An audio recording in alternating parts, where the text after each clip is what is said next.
आज प्लम्बर को बुलाकर सारे लीकेज ठीक करवा दिए।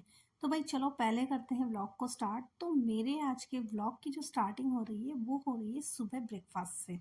तो भाई मैंने ना आज सुबह सुबह ब्रेकफास्ट लगा रही थी विपुल का। विपुल आ गए थे टेबल पे तो मैंने जल्दी से फ्रूट कट करके लगाए, इधर ऑरेंज जूस भी बना दिया था, एक ग्लास उनको राबड़ी भी बना के दे दी थी। और मैंने कुछ बनाया नहीं था क्योंकि यावी का जो है वो तो उसको तो फीवर है और उसका स्कूल भी जो है वो 3 घंटे का है, तो वो कुछ खाकर चली जाती है, टिफ़िन वो लेकर जाती नहीं है। तो बस फिर मेरा भी रहता है कि अब फिर वो आज तो घर पे ही थी तो बस पहले उसको जूस दे दिया इधर। और उसके बाद वो नाश्ते में कुछ खा ही नहीं रही थी, तो बस फिर मुझे लगा कि मैं उसको क्या ही बनाऊँ। फिर उसके बाद में मैंने मेरे घर आ गया था प्लम्बर, तो प्लम्बर को बहुत टाइम से बुला रहे थे, 4-5 प्लम्बरों को बुलाया वो तो आए नहीं। फिर एक और का नंबर मिला था तो ये वाले बुलाए थे, ये आज आ गए थे। और लगभग 15 दिन से परेशान हैं इनको बुलाते हुए। इतना ज़्यादा लीकेज, पहले मुझे आइडिया नहीं था कि लीकेज की वजह से वॉल में सीलिंग आ रही है, सारा का सारा सीलन हो रहा है। उस पर मुझे क्या था कि नीचे जब है ना हमारे सोसाइटी में जो सेक्रेटरी हैं उन्होंने हमें बताया कि आपके ना यहाँ पे देखो कितना पानी टपक रहा है आपके बाथरूम के से। तो फिर हमने देखा भी, फिर मैंने एक दिन आकर अंदर और वॉल बंद किया, तो उसके बाद से ना थोड़ा ड्राई मुझे फील हुआ। नीचे भी हमने नोट किया कि नीचे भी पानी टपकना उसी दिन बंद हो गया जिस दिन मैंने वॉल बंद किया। तो मुझे समझ में आ गया था कि जो ये बेसिन है इसके नीचे का वॉल है इसमें प्रॉब्लम है। तो यहाँ से तो पानी टपक नहीं रहा था बाहर, वो अंदर ही इंटरनल कहीं था।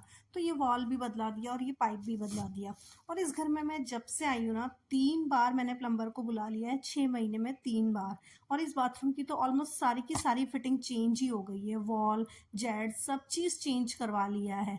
तो भाई इतना कुछ होता है ना कि बार बार बार बार मुझे तो समझ ही नहीं आता कि इतनी क्या प्रॉब्लम है। सारा का सारा फिटिंग स्टार्टिंग का फर्स्ट टाइम में जब मैंने प्लम्बर को बुलाया था वो तो जो लैंडलॉर्ड है उन्हीं ने उसका सारा सब कुछ पे किया था।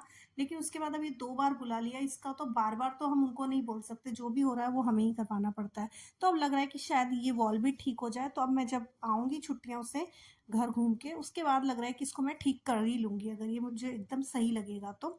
तब तक ये भी सूख जाएगा। फिर मैंने बना दिया था लंच, तो मैंने दाल और भिंडी बनाई थी, आज कुछ ज़्यादा बनाया नहीं क्योंकि यावी भी कुछ खाने में नाटक ही करती है।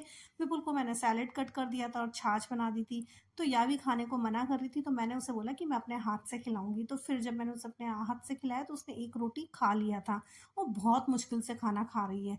खाना खाने में रोज़ बहुत नाटक कर रही है, मम्मी मुझे नहीं खाना है, बस मेरा पेट भर गया है। हाफ रोटी के बाद वो खाना नहीं मांगती है। फिर जैसे तैसे उसको खिलाया, खिलाने के बाद में फिर मैंने लगा दी थी विपुल की थाली। तो बस विपुल भी आ गए थे थोड़ी देर बाद ही, तो उनको भी प्लेट लगा के दे दिया और मैंने भी खा लिया। उसके बाद मैं कर रही थी अब शाम की तैयारी, तो मैं कट कर रही थी पत्ता गोभी। तो आज मैं पत्ता गोभी आलू मटर की सब्ज़ी बनाऊंगी। तो बस इसको कट करके, और बस आज ये शाम तक का मेरा व्लॉग है। तो बस आज का मेरा व्लॉग यही था। Thank you for watching, bye bye, मिलते हैं नेक्स्ट व्लॉग में।